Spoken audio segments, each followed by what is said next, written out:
End AS 24 related party disclosures. इसमें majorly हमें कौन सी चीज पर ध्यान देना पड़ता है? इसमें इस इंड AS में दो बातों पर ध्यान देना पड़ता है। सबसे पहले आपको रिलेशंस पता होने चाहिए कि यार ये पर्टिकुलर रिलेशन इस इंड AS 24 में कवर होगा कि नहीं, मतलब ये दो एंटिटीज आपस में रिलेटेड पार्टीज होंगी एज पर इंड AS 24 की नहीं। तो एक तो पहला इंड AS 24 रिलेशंस पर फोकस करता है कि ये रिलेशन कवर होगा, ये रिलेशन कवर होगा, ये रिलेशन कवर होगा वगैरह वगैरह विद द नेचुरल पर्सन और विद द अदर एंटिटीज। कौन कौन से रिलेशंस कवर होंगे उस पर फोकस करता है। दूसरा, चलो एक बार रिलेशन समझ में आ गए, फिर उसके बाद वो बताएगा कि भाई ये जितने भी मैंने आपको रिलेशंस बताए हैं इन रिलेटिव्स के साथ में अगर आपने कोई भी ट्रांजैक्शन किया है, ट्रांजैक्शन नहीं भी किया है, आपका रिलेशन है, तो आपको क्या क्या डिस्क्लोजर्स अपने फाइनेंशियल स्टेटमेंट्स में देने पड़ेंगे इनके रिगार्डिंग। तो सबसे पहले हम देखते हैं objective to disclose the related party relationships. आपको रिलेशनशिप्स बताने फाइनेंशियल स्टेटमेंट्स में कौन कौन से रिलेशनशिप्स हमारे हैं, उनके साथ कौन कौन से ट्रांजैक्शंस हैं, ट्रांजैक्शंस होने के बाद उनसे लेन देन फाइनल बैलेंस शीट डेट पर कितना आउटस्टैंडिंग अमाउंट है लेना देना, और last commitment with the related parties. अगर उनके अलावा कोई कमिटमेंट्स करके रखे हैं, कोई बैलेंसेस नहीं भी है, कुछ कमिटमेंट्स है, तो वो क्या है। Disclosures to be provided in SFS as well as in CFS. आपको डिस्क्लोजर्स दोनों में रिक्वायर होता है, मतलब ये इंड AS दोनों फाइनेंशियल स्टेटमेंट्स में एप्लीकेबल है। Except intra group related party transactions and outstanding balances which are not measured at fair value through P&L are not to be disclose. अरे यार कंसोलिडेटेड फाइनेंशियल स्टेटमेंट्स में intra group transactions तो cut off हो जाते हैं, जिसको हम cut कर देते हैं, तो उनको डिस्क्लोज करने की जरूरत नहीं है। This was the objective. अच्छा, डेफिनेशन, ये पार्ट थोड़ा सा इंपॉर्टेंट है। Definition, related party can be a person. किसी एंटिटी के लिए related party can be a person, मतलब एक कंपनी की बात कर रहे हैं ना। इंड AS 24 ऑब्वियसली एक पर्सन के ऊपर एप्लीकेबल नहीं होता, इंड AS 24 एक एंटिटी के ऊपर एप्लीकेबल होता है, लिस्टेड अनलिस्टेड एंटिटी। उस एंटिटी के लिए related party can be a person like की मैनेजरियल पर्सन और उसके मेंबर्स, फैमिली मेंबर्स, और उसके लिए related party can be the another entity. तो एक एंटिटी के लिए जो इंड AS 24 लगा रही है उसको बोलेंगे रिपोर्टिंग एंटिटी। रिपोर्टिंग एंटिटी के लिए related party can be a person and related party can be an entity. This is related to the reporting entity. ठीक है भाई। अब एक बहुत इंपॉर्टेंट डेफिनेशन है which is close member of family of person. Close member of family of person, ये बहुत important definition है यहां पर, close member of family of person. अगर आप पर्सन की बात करें, पर्सन एक पर्टिकुलर पर्सन मैं अगर बात करूं, तो पर्सन के केस में उसके क्लोज फैमिली मेंबर्स भी रिलेटेड पार्टी होंगे उस रिपोर्टिंग एंटिटी के लिए। एग्जांपल के तौर पर कि अगर किसी एक एंटिटी में कोई डायरेक्टर है, तो डायरेक्टर वो एक पर्सन है, मिस्टर ए, और मिस्टर ए के क्लोज फैमिली मेंबर भी उस रिपोर्टिंग एंटिटी के रिलेटेड पार्टी होंगे। तो ये समझना जरूरी है कि मिस्टर ए के क्लोज फैमिली मेंबर कौन कौन हो सकते हैं। ऐसा कोई भी व्यक्ति who can influence the entity और can be influenced by the entity. ऐसा कोई भी person who can be influenced by the entity और can influence the entity in its dealing with the entity. ऐसा कोई भी पर्सन जो एंटिटी के साथ डील अगर करेगा तो वो इन्फ्लुएंस कर सकता है या वो इन्फ्लुएंस हो सकता है एंटिटी के द्वारा। वो एंटिटी को इन्फ्लुएंस कर सकता है या वो एंटिटी से इन्फ्लुएंस हो सकता है उसकी डीलिंग में। ऐसे कौन कौन से आ सकते हैं पर्सन? इंक्लूड्स वर्ड बोला है, इसका मतलब ये जो लिस्ट है ये एग्जॉस्टिव लिस्ट नहीं है, इसके अलावा लोग भी आ सकते हैं। पर मेजरली क्या क्या आते हैं? चिल्ड्रन, किसी भी व्यक्ति के बच्चे, चिल्ड्रन भी, उस व्यक्ति के साथ साथ वो चिल्ड्रन भी एंटिटी के रिलेटेड पार्टी होंगे। ठीक है। स्पाउस, स्पाउस मतलब हस्बैंड वाइफ, और डोमेस्टिक पार्टनर। डोमेस्टिक पार्टनर मतलब अगर वो आपस में हस्बैंड वाइफ नहीं है, कपल है, कपल है पर हस्बैंड वाइफ नहीं है, मतलब साथ में रहते हैं पर शादी नहीं हुई है, डोमेस्टिक पार्टनर है, साथ में घर पे रहते हैं, तो भी they can be equivalent as spouse. ठीक है, for the purpose of related party definition. दूसरा, ब्रदर, सिस्टर, फादर, मदर, ये सब इंफ्लुएंस हो सकते हैं या इंफ्लुएंस कर सकते हैं। स्पाउस, अच्छा आप देखो यहां पर ऊपर क्या लिखा था, मतलब उस पर्सन के बच्चे, उस पर्सन का स्पाउस, उस पर्सन का डोमेस्टिक पार्टनर। यहां क्या लिखा है नीचे? चिल्ड्रन ऑफ स्पाउस और children of domestic partner. Sir children तो ऊपर आ गया, चिल्ड्रन था उस पर्सन के बच्चे, अब नीचे आ गए आपकी स्पाउस के बच्चे। हो सकता है आपके बच्चे और आपकी स्पाउस के बच्चे अलग अलग हो, ठीक है ना, हो सकता है आपके डोमेस्टिक पार्टनर के भी कुछ बच्चे हो, तो वो। और last, any dependents of that person, spouse, domestic partner. आपके ऊपर अगर कोई डिपेंडेंट है, इसका मतलब आपने अगर किसी रास्ते चलते हुए किसी व्यक्ति को अपने घर पे रहने की जगह दी है और वो सालों से आपके ऊपर डिपेंडेंट है, तो इसका मतलब वो भी, भले आपका उससे कोई ब्लड रिलेशन नहीं है, वो भी आपके लिए, वो भी आपका क्लोज फैमिली मेंबर होगा और उसको भी रिलेटेड पार्टी में रखा जाएगा। तीसरा है की मैनेजमेंट पर्सनल। की management personal, any person having authority and responsibility for planning, directing and controlling the entity directly और इनडायरेक्टली, कि एंटिटी को डायरेक्ट करने की, एंटिटी चलाने की अथॉरिटी, प्लानिंग करने की, कंट्रोल करने की, डायरेक्ट करने की अथॉरिटी है उसके पास, एंटिटी में कुछ भी ये सब करने की अथॉरिटी, तो वो हो गया की मैनेजमेंट पर्सनल। इसमें सारे डायरेक्टर्स आएंगे, चाहे वो एग्जीक्यूटिव हो, चाहे नॉन एग्जीक्यूटिव हो, चाहे कोई भी member of the managing committee हो, मतलब manager, managing director, CFO, CO वगैरह वगैरह, ये सब आएंगे आपके की मैनेजमेंट पर्सनल में। तो ये दो चीजें तो हो गई बेसिक। अब आते हैं अपन types of related party relationships. कौन कौन से रिलेशनशिप्स को डिफाइन किया गया है जो कि इंड AS 24 के अकॉर्डिंग कवर होंगे। तो रिलेशनशिप्स को डिफाइन करने के लिए हमने कहा कि किसी एंटिटी का रिलेशनशिप एक पर्सन के साथ क्या होगा, मतलब पर्सन के रिस्पेक्ट में रिलेशनशिप कौन कौन से होंगे, और अनदर एंटिटी के रिस्पेक्ट में कौन कौन से रिलेशनशिप होंगे। तो पहले अपन पढ़ लेते हैं पर्सन, और फिर हम पढ़ लेंगे एंटिटी के रिस्पेक्ट में। पर्सन के रिस्पेक्ट में, अ पर्सन और his close family member is related to the reporting entity if that person has control और joint control over the entity. अगर एंटिटी में मेरा कंट्रोल है, मान लो ए लिमिटेड के मैंने 51% शेयर परचेस किए हुए, 51%, इसका मतलब मैं ए लिमिटेड का मेजर शेयर होल्डर हूं, तो 51% शेयर है मेरे पास, तो मैं उस एंटिटी का रिलेटेड पार्टी बन जाऊंगा, और ना सिर्फ मैं और मेरे सारे क्लोज फैमिली मेंबर्स।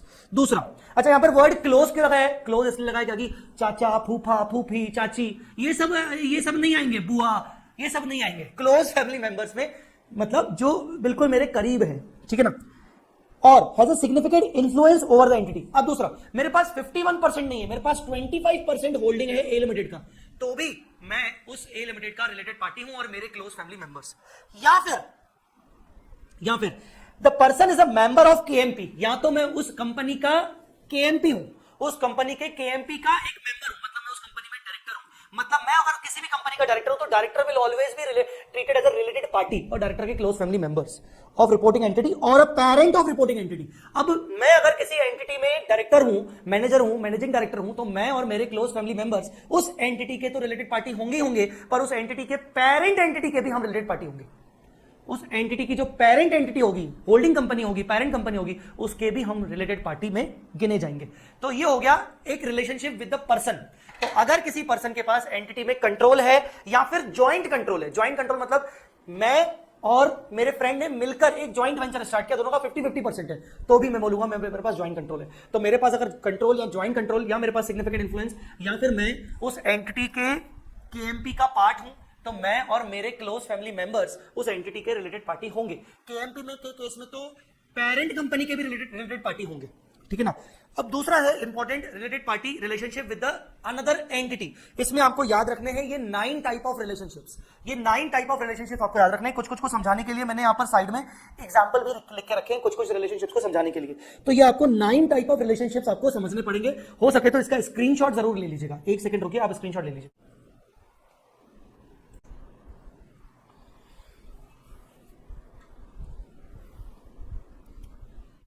ऑलराइट, तो ये रिलेशनशिप विथ अनदर एंटिटी, इसमें आपको ये 9 टाइप ऑफ रिलेशनशिप्स याद रखने हैं। कुछ इजी है समझने में, पढ़ते वक्त ही समझ में आ जाएगा, कुछ पढ़ते वक्त शायद थोड़ा बहुत समझ में ना आए, तो जिसके मैंने एग्जांपल दे रखे हैं। पहला, if they are members of same group. They are मतलब एक एंटिटी दूसरी एंटिटी की रिलेटेड पार्टी कब होगी? जब दोनों एंटिटी एक ही ग्रुप में मेंबर्स हैं, एक ही ग्रुप में मेंबर्स हैं। इसका मतलब ये हुआ कि अगर मेरी कोई सब्सिडरी कंपनीज है तो वो सारी सब्सिडरी कंपनीज मेरे रिलेटेड पार्टी हो जाएंगी। इवन इसको ये समझ सकते हैं कि सपोज इसको ये समझ सकते हैं कि ए लिमिटेड है और ए लिमिटेड की 3 सब्सिडरीज हैं, B limited, C limited, D limited, ये चारों एक दूसरे के रिलेटेड पार्टी हो जाएंगे if they are members of the same group. Same group में आएगा पेरेंट और सब्सिडरी, पेरेंट और सब्सिडरी आएगा। यहां पर याद रखिएगा ग्रुप में मैं पेरेंट और सब्सिडरी आएगा, होल्डिंग सब्सिडरी आएगा, ज्वाइंट वेंचर एसोसिएट की बात नहीं कर रहा है। तो इसका मतलब पूरे ग्रुप में जितनी भी एसोसिएट, जितनी भी सब्सिडरी और होल्डिंग कंपनी होगी वो सब आपस में एक दूसरे के रिलेटेड पार्टीज होंगी। पहला बहुत आसान। चलिए next, one entity is associate और JV of another entity. Simple, one entity is associate of another, मतलब एक इन्वेस्टर है दूसरा एसोसिएट है, दोनों आपस में रिलेटेड पार्टी। एक इन्वेस्टर है दूसरा ज्वाइंट वेंचर है, दोनों आपस में रिलेटेड पार्टी। सिंपल, ठीक है ना। तीसरा, ये इंपॉर्टेंट है, if a member of a group, group का कोई एक मेंबर, ग्रुप मैंने बोला ना ABCD जैसे, ये ग्रुप का कोई एक member has an associate JV, ठीक है, then all the members of the same group shall be related party with such associate और जेवी। एग्जांपल, जैसे ए लिमिटेड एक होल्डिंग कंपनी है, इसका ग्रुप में दो सब्सिडरी कंपनीज हैं बी और सी, तो ये आपस में हो गए क्या, ये आपस में हो गए ग्रुप। बी कंपनी की एक एसोसिएट है एफ और डी एसोसिएट है, सी कंपनी की एक एसोसिएट है ई और जो जी है वो एक ज्वाइंट वेंचर है। अब देखो क्या बोल रहा है, if a member of the group has associate, यहां पर देखें बी के पास दो दो एसोसिएट, ठीक है, और सी के पास एक एसोसिएट एक जेवी, तो क्या बोल रहा है, if the member of group has associate या JV then all members of the same group, मतलब ABC shall be related with such associate और जेवी। इसका मतलब यहां पर क्या होगा, यहां पर ए बी सी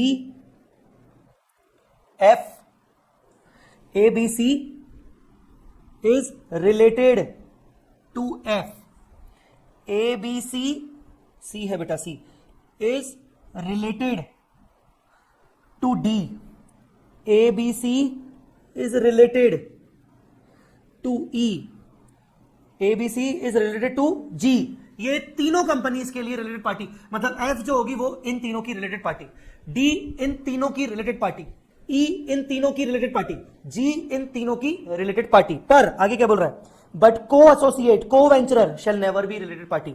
अब आपस में एफ और डी रिलेटेड होंगे क्या, नहीं, F and D are not related to each other, co associate, आपस में ये दोनों एसोसिएट कंपनी रिलेटेड पार्टी नहीं होंगे, समझे कि नहीं, आपस में ये दोनों रिलेटेड पार्टी नहीं होंगे। आगे, both entities are JV of third party, both entities are JV of third party, ठीक है, both entities are JV of third party, both entities are JV of third party. Check करते हैं, A limited की B limited एक JV है, ठीक है ना, और ए लिमिटेड की सी लिमिटेड एक जेवी है, both entities are JV of third party. अच्छा, मतलब बी लिमिटेड के अंदर ए लिमिटेड का इन्वेस्टमेंट है एज अ ज्वाइंट वेंचर और सी लिमिटेड के अंदर ए लिमिटेड का इन्वेस्टमेंट है एज अ ज्वाइंट वेंचर, तो दोनों बी और सी दोनों आपस में रिलेटेड पार्टी हो जाएंगे, आपस में ये दोनों रिलेटेड पार्टी हो जाएंगे। देखो ए और बी तो वैसे भी रिलेटेड पार्टी हो जाएंगे as per point number 2, one entity is associate और जेवी ऑफ अनदर एंटिटी, तो ए और बी तो रिलेटेड है ना, ए और सी तो रिलेटेड है ना, पर अब तो बी और सी भी बन जाएंगे, दो अलग अलग जेवीज आपस में रिलेटेड होंगे अगर दोनों के अंदर कॉमन वेंचरर, कॉमन ऑपरेटर होगा, कॉमन इन्वेस्टर होगा, तो समझे कि नहीं, ठीक है, ये होगा 4। पांचवा, one entity is JV of third party and other entity is associate of third party, such JV and associate shall be related to each other। पिछला एग्जांपल चलते हैं, एग्जांपल नंबर 1, एग्जांपल नंबर 1 में F और D आपस में related नहीं होंगे, but E और G आपस में रिलेटेड होंगे, because one entity is associate of C, another entity is JV of C, तो both associate and JV are related, मतलब E और G ये दोनों रिलेटेड होंगे, E and G are related party, F and D are not related party, they are co associate. इसी को मैंने यहां पर बताया एग्जांपल नंबर 4, नहीं एग्जांपल नंबर 4 में मैंने कुछ भी नहीं बताया बस। तो basically one entity is associate of C, another entity is JV of C, तो ये दोनों आपस में रिलेटेड पार्टी हो जाएंगे। मैं क्या करूंगा, आपको इसका स्क्रीनशॉट दे दूंगा बाद में।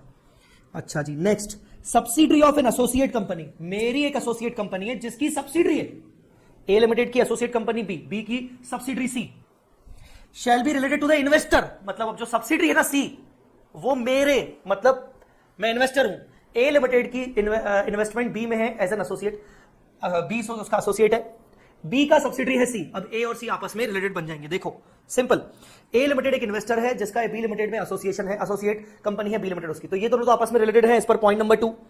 बी लिमिटेड की एक एसोसिएट कंपनी है सी लिमिटेड, तो अब ए और सी रिलेटेड पार्टी हो जाएंगे as per this point. Next, the entity is a post-employment benefit plan for the benefit of employees of either reporting entity or an entity related with the reporting entity। ऊपर की किसी भी related parties का हम post employment benefit plan hold करते हैं। मान लो एक post employment benefit plan, employees का post employment benefit plan maintain करने के लिए एक सेपरेट कंपनी बना दी गई, वो सेपरेट कंपनी मेन कंपनी की रिलेटेड पार्टी होगी हमेशा, और उस मेन कंपनी की अदर रिलेटेड पार्टीज की भी रिलेटेड पार्टी होगी। फॉर एग्जाम्पल, एक ट्रस्ट बिल्ड कर दिया गया, इस ट्रस्ट के अंदर एम्प्लॉय बेनिफिट प्लान मेंटेन किया रहता है, इंप्लॉय बेनिफिट प्लान्स मेंटेन होते हैं, वो जो ट्रस्ट होगा that will be related party of the company, of the entire group, और उस ग्रुप से रिलेटेड जो भी लोग होंगे, जो भी एंटिटीज होंगी, उन सबकी रिलेटेड पार्टी हो जाएगी। If the reporting entity is itself a such a plan then sponsoring employees are also related. ठीक है, और अगर आप ट्रस्ट के पॉइंट ऑफ व्यू से इंडिया 24 लगाओगे तो ट्रस्ट के जो एम्प्लॉइज आएंगे, है ना, या जिन एम्प्लॉइज के लिए हम मेंटेन कर रहे हैं, जिन एम्प्लॉइज के लिए मेंटेन कर रहे हैं, वो भी रिलेटेड पार्टी हो जाएंगे। If a person is having control in any one entity and control, joint control, significant influence or KMP in other entity, then both entities shall be related। अब ध्यान से देखना, इसका एग्जांपल मैंने आपको करवाया नहीं है यहां पर, इसका एग्जांपल देख लो। If a person is having control in one entity and control, joint control, significant influence or KMP in another entity, जैसे मान लो जय सर का ए लिमिटेड में कंट्रोल है, कंट्रोल इन ए लिमिटेड, मतलब जय सर के पास ए लिमिटेड में 50% से ज्यादा शेयर्स होंगे, और बी लिमिटेड में या तो कंट्रोल है होना चाहिए, या तो ज्वाइंट कंट्रोल होना चाहिए, या तो सिग्निफिकेंट इन्फ्लुएंस होना चाहिए, या तो जय सर बी लिमिटेड के केएमपी में शामिल होने चाहिए। Control, joint control, significant influence या केएमपी, एक में मिनिमम, एक में तो कंट्रोल होना चाहिए, दूसरे में या तो कंट्रोल हो, मतलब जय सर दोनों में कंट्रोल होल्ड कर रहे हैं, या जय सर एक में कंट्रोल दूसरे में सिग्निफिकेंट इन्फ्लुएंस, या तो जय सर एक में कंट्रोल दूसरे में ज्वाइंट कंट्रोल, या तो जय सर एक में कंट्रोल दूसरे में केएमपी, तो आपस में A and B are related party. अब याद रखिएगा, जय सर का ए में सिग्निफिकेंट इन्फ्लुएंस है, बी में सिग्निफिकेंट इन्फ्लुएंस है नहीं, ए और बी नहीं होंगे रिलेटेड पार्टी। ए में केएमपी है, बी में भी केएमपी है, नहीं, रिलेटेड पार्टी नहीं होंगी। ए में ज्वाइंट कंट्रोल, बी में ज्वाइंट कंट्रोल, ए में ज्वाइंट कंट्रोल, जय सर का ए में ज्वाइंट कंट्रोल, बी में ज्वाइंट कंट्रोल, ए में ज्वाइंट कंट्रोल, बी में ज्वाइंट कंट्रोल, हाँ ये रिलेटेड हो सकता है, क्योंकि हम ऊपर पढ़ के आए थे कि दोनों जेवीज में कॉमन अगर इन्वेस्टर है तो दोनों जेवीज आपस में रिलेटेड पार्टी हो जाएंगी। तो कॉमन इन्वेस्टर जय सर है, जय सर का ए लिमिटेड में ज्वाइंट कंट्रोल, बी लिमिटेड में भी ज्वाइंट कंट्रोल, कॉमन जेवीज, मतलब दोनों जेवीज में कॉमन जेवीज नहीं, दोनों जेवीज में कॉमन इन्वेस्टर है तो होगा। तो इसका मतलब इसको ऐसा भी लिख सकते हो कि भाई जय सर का ए लिमिटेड में ज्वाइंट कंट्रोल है, बी लिमिटेड में ज्वाइंट कंट्रोल है। अच्छा एक सेकेंड, एक काम करते हैं, one entity is JV of third party, नहीं, both entities of the third party लिखा, हाँ ठीक है, तो ये भी आ जाएगा, ये दोनों भी रिलेटेड पार्टी में आ सकते हैं। चलिए लास्ट, द एंटिटी और any member of the group of which it is a part, any entity और वो जो जिस ग्रुप का वो पार्ट है, कोई भी member provides key management personal services to the reporting entity or to the parent of the reporting entity। Example, A limited है जिसकी एक सब्सिडरी B है, दूसरी सब्सिडरी C है, तीसरी सब्सिडरी D है और चौथी एक एसोसिएट कंपनी है, ठीक है ना, और एसोसिएट कंपनी की एक सब्सिडरी कंपनी है F लिमिटेड। ठीक है, मान लो F लिमिटेड प्रोवाइड करती है key management services to A, F limited A को की मैनेजमेंट सर्विसेज प्रोवाइड करती है, एंटिटी और any member of the group of which it is a part, कोई एंटिटी, जैसे ग्रुप में कौन आएगा, ग्रुप में आएगा ए बी सी डी, ठीक है ना। ई लिमिटेड एक एंटिटी है जो एक ग्रुप का पार्ट है, मतलब काइंड ऑफ वो सब्सिडरी तो नहीं है, वो एसोसिएट कंपनी है, एसोसिएट की एक सब्सिडरी कंपनी है F, provides key management services to the reporting entity और to the parent of the reporting entity. अब एफ जो है वो ए लिमिटेड को, मतलब पेरेंट कंपनी को की मैनेजमेंट पर्सनल सर्विसेज दे रहा है, तो ऐसे केस में एफ जो होगा वो रिलेटेड पार्टी हो जाएगा ए बी सी डी ई का। देखो एफ जो है वो ई का तो बाय डिफॉल्ट रिलेटेड पार्टी है, क्योंकि ई उसके लिए होल्डिंग कंपनी है, अंडरस्टूड। इसके अलावा अगर बात करें तो ए लिमिटेड और ई लिमिटेड भी वैसे भी रिलेटेड पार्टी हो जाएंगे, ठीक है ना, ए लिमिटेड और एफ भी रिलेटेड पार्टी हो जाएंगे, बट जो एफ है वो अब बाकी लोगों का भी रिलेटेड पार्टी हो जाएगा बी सी डी का, क्योंकि वो की मैनेजमेंट सर्विसेज दे रहा है पेरेंट कंपनी को। या तो अगर वो बी को भी की मैनेजमेंट सर्विसेज दे रहा होता तो भी ये सारे मिलकर आपस में रिलेटेड पार्टी हो जाते। तो कोई भी एंटिटी अगर ग्रुप को की मैनेजमेंट सर्विसेज दे रही है तो वो एंटिटी पूरे ग्रुप की रिलेटेड पार्टी हो जाएगी। वापस से बोल रहा हूं, कोई एक एंटिटी अगर की मैनेजमेंट पर्सनल सर्विसेज दे रही है पेरेंट को या किसी रिपोर्टिंग एंटिटी, जो रिपोर्टिंग एंटिटी उस ग्रुप का पार्ट है, तो वो एंटिटी उस सभी पूरे ग्रुप का रिलेटेड पार्टी बन जाएगी। इसको सिंपल ऐसा बोलो फिर से, कोई भी एंटिटी अगर की मैनेजमेंट पर्सनल सर्विसेज दे रही है ग्रुप के किसी भी मेंबर को, चाहे पेरेंट को, चाहे सब्सिडरी को, चाहे होल्डिंग को, चाहे सब्सिडरी को, तो वो एंटिटी उस पूरे ग्रुप का रिलेटेड पार्टी हो जाएगी। क्लियर? तो ये थे आपके सारे एग्जांपल्स। इसको एग्जाम्पल्स पे में नोट करना है। ये देखिए सबसे पहले एग्जाम्पल 1,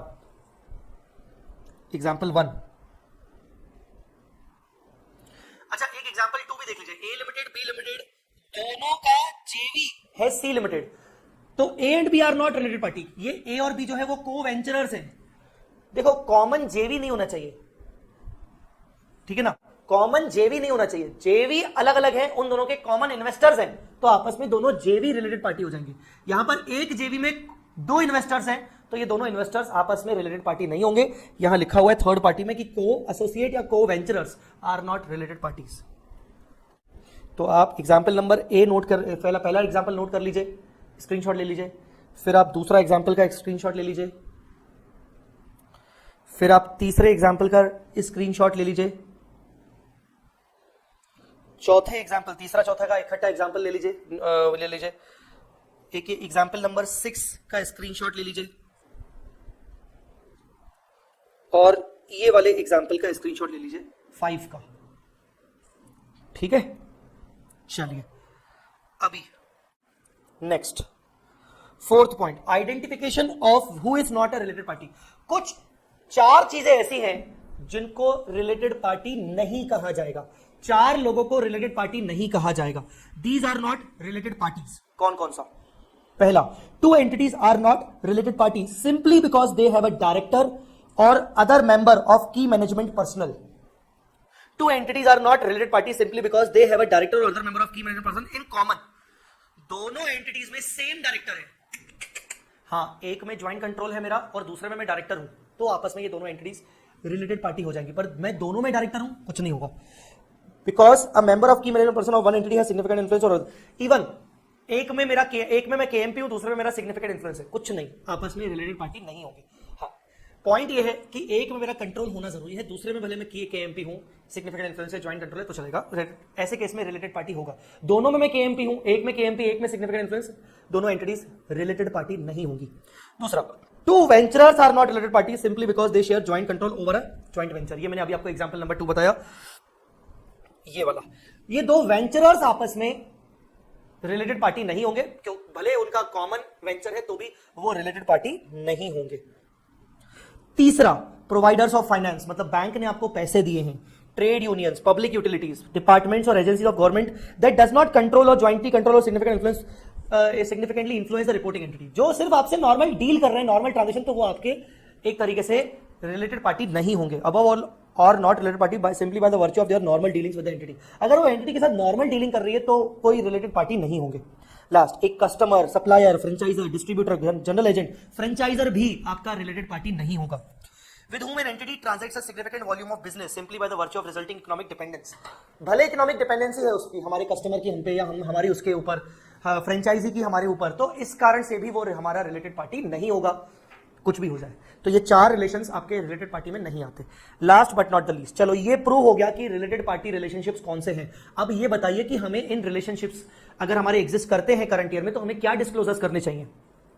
डिस्क्लोजर्स को 2 कैटेगरी में डिवाइड किया गया है। कुछ ऐसे डिस्क्लोजर्स जो आपको मैंडेटरी डिस्क्लोज करनी पड़ेंगे, भले आपने अपनी रिलेटेड पार्टी के साथ कोई भी ट्रांजैक्शन नहीं किया है ड्यूरिंग द ईयर, तो भी आपको डिस्क्लोजर्स देने पड़ेंगे।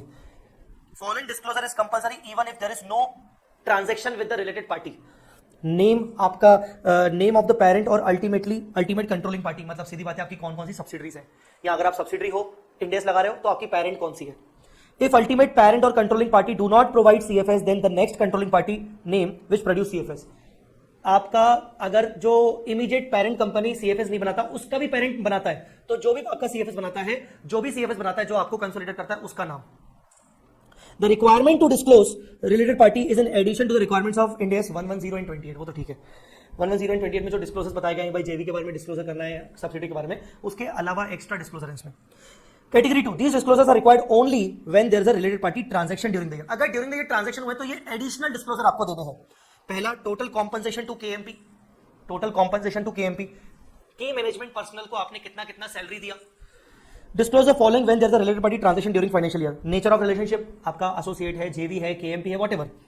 Information about related party transaction and outstanding balances including commitments, कुछ आउटस्टैंडिंग बैलेंसेस लेन देन बचा हुआ है, कुछ कमिटमेंट्स बचे, कुछ टर्म्स एंड कंडीशंस आपका उसके साथ जो कॉन्ट्रैक्ट हुआ है उनकी टर्म्स एंड कंडीशंस क्या है, मेजर प्रोविजन अगर आपने कोई डाउटफुल डेट पर बनाया है वो, ये सब आपको डिस्क्लोज करना है। तो डिस्क्लोजर तो बहुत ईजी है। आई पर्सनली बिलीव कि अगर इसके ऊपर क्वेश्चन आया तो डायरेक्टली वो इस पॉइंट पर क्वेश्चन देगा, टाइप्स ऑफ रिलेटेड पार्टी, और मैक्स टू मैक्स ये 4 रिलेटेड पार्टी नहीं होते उनमें से कुछ देगा, ठीक है ना। तो आपको इस पे फोकस करना है। एग्जांपल्स आई होप आपने सब लिख लिए होंगे बेटे जी। इंड AS 24 इसी के साथ हमारा खत्म होता है। अगले लेक्चर में मिलते हैं। Thank you so much, bye bye, take care, जय माता दी, अल्लाह हाफिज।